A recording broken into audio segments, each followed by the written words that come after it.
Hello, beautifuls. It's Charla here with Dragonfly Soul Healing. So, this is the third pile. This is the Gateway of Light Activations, I believe it's called. So, all right, I only have 16 minutes because I talked too much on the last one, but you know what? It's all good. We can get this done in 16 minutes. Okay, so the first card that comes out here is the Anunnaki Anunnaki light codes. Energetic shift, new information, end of a cycle. So there's a lot of codes just in these cards, which I really love. These cards here I'll usually pull before bed to see what energies I'm kind of working with. So this one here feels like it's interesting. End of cycles for everybody right now, it feels like. And so just allow yourself to pull in the codes that are required here because we're already moving energy. I can feel it in the...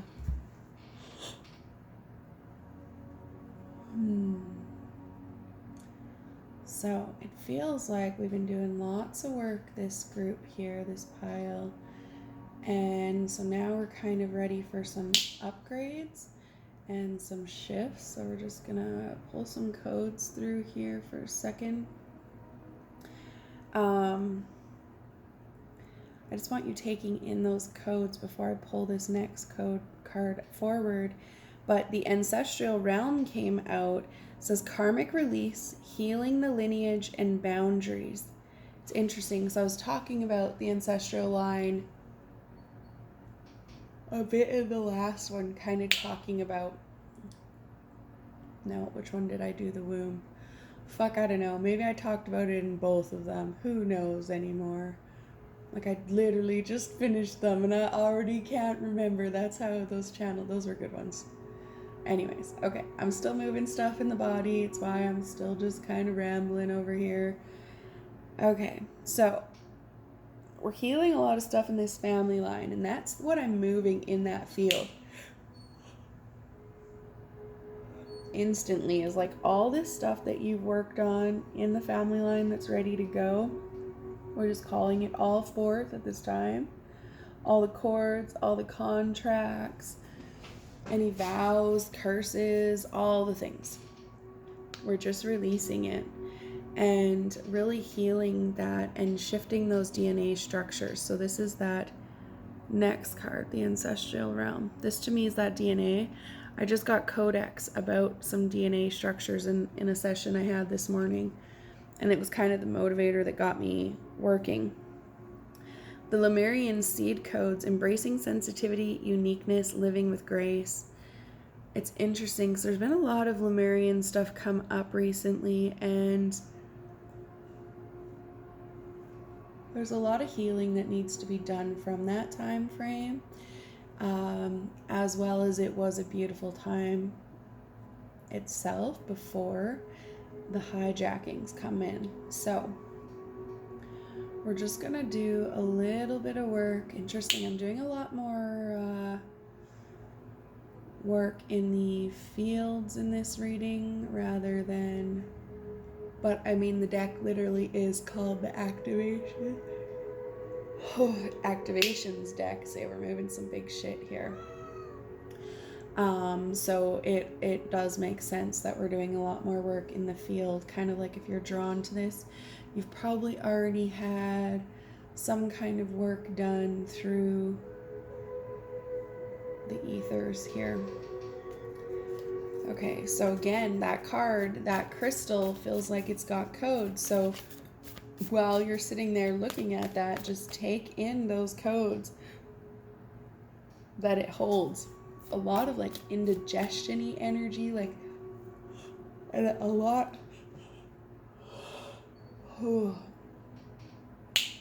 It's like you're allowing a lot of big stuff to move, just tapping into those codes from the cards. And I think that's why we're just moving so much in the body, because the visual is enough to help activate the things in the body that's required to help me pull these things out or show you where they need to be pulled. So I'm not really pulling them out myself. I'm just moving them over here to mirror them back to you so that you can do it yourself. Okay. That's the thing. Our meat suits work quite fascinatingly as a computer system the more you go into it. So, the divine matrix, interconnectedness, synchronicity, God incidences. I think it's like a coincidence, but like a miracle type thing. I looked it up once before. But again, like, look at these cards are definitely holding a lot of codes for you guys today. Themselves. I feel like I could literally just sit them there and let you guys take them in for 3 minutes each, and you guys would just get what you required. Oh, okay. If I could just stop yawning. Y'all need to start processing more here. I've been finding, actually, with my clients, the ones that haven't been doing their work, or I don't want to say it like that because it doesn't feel like that. It still feels like those that are still holding a lot of big things in their body. I'm like, I can't even hardly fucking talk in my session because I'm yawning so hard trying to move that energy because their body's like, take this and this and this and this. We got to release. And so this is where, you know, you hear a healer yawning, burping a lot. What is it that you're holding so tightly to that, you know, the only time you release it is when you have somebody holding that space that can kind of help you push it out? That's going to be important to look at, right? What is it that you're in avoidance of releasing?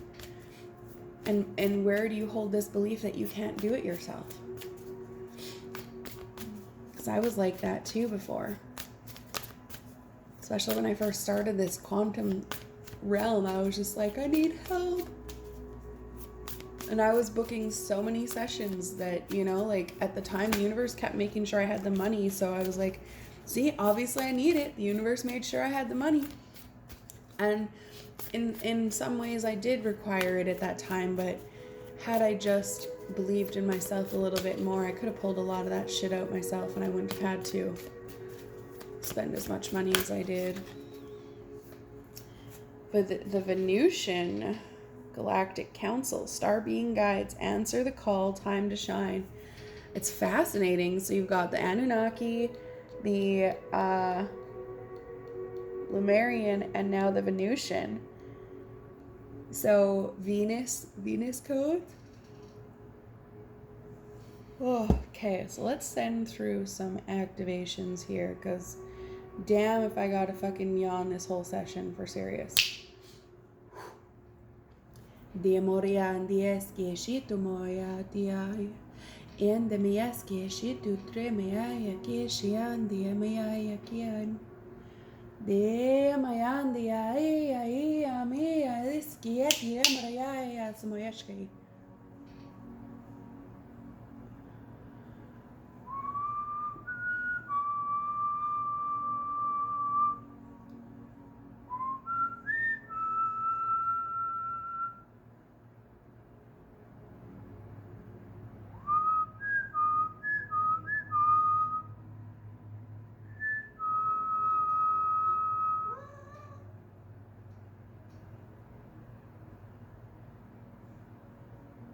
There we go. Okay, so it was like we were on a weird frequency there. Now you can feel how all of a sudden that energy in your space, your head, everything feels different.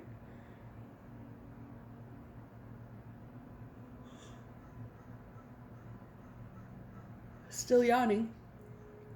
Crows outside. Energy's different though.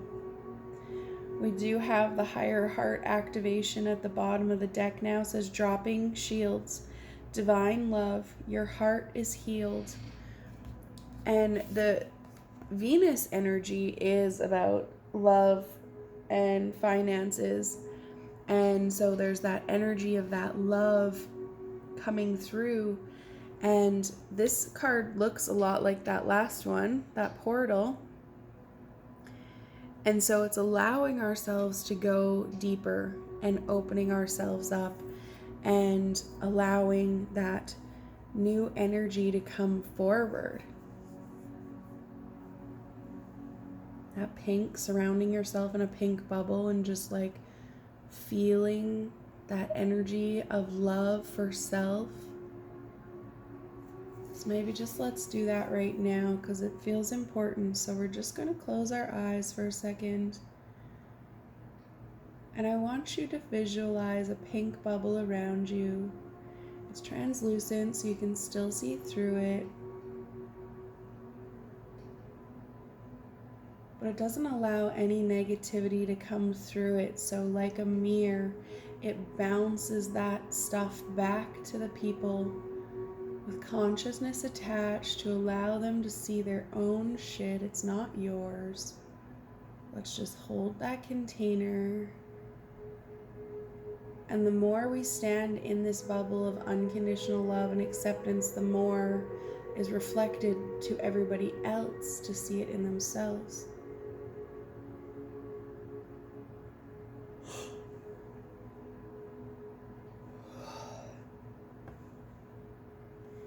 Demia sia tieshin moya. Gishion dia mea kiesne shia toya. Dea sia me shia tunamraya kieshnai. Ishia moya ya.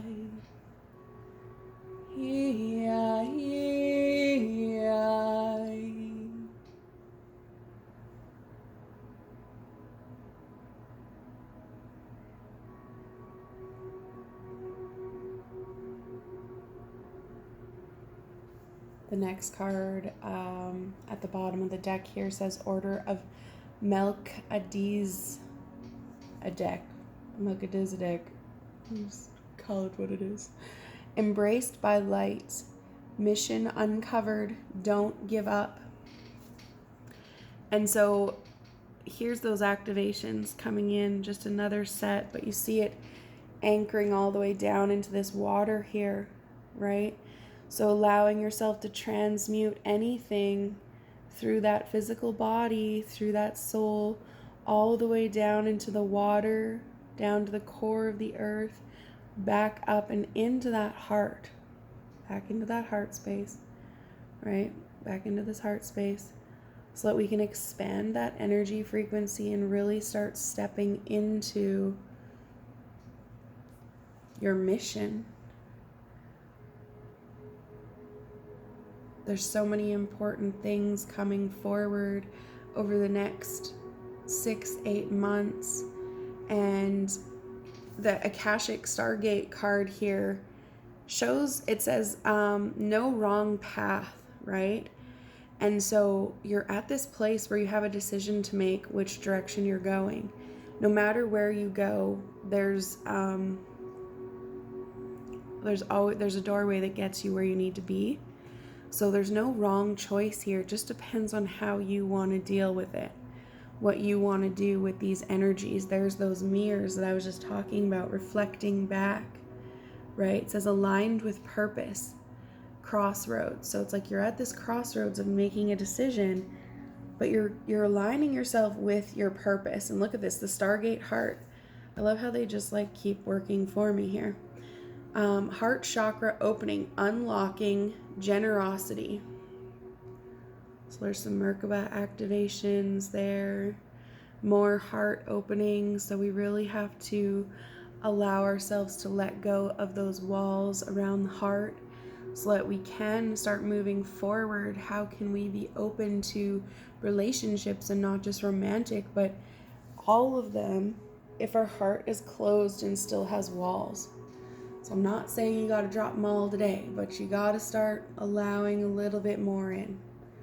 And so allow it to start with friends. Maybe it doesn't need to start with lovers, but start being more open with your friends about who you are or where you've been. And move forward from there. Find people that you can be safe and trust.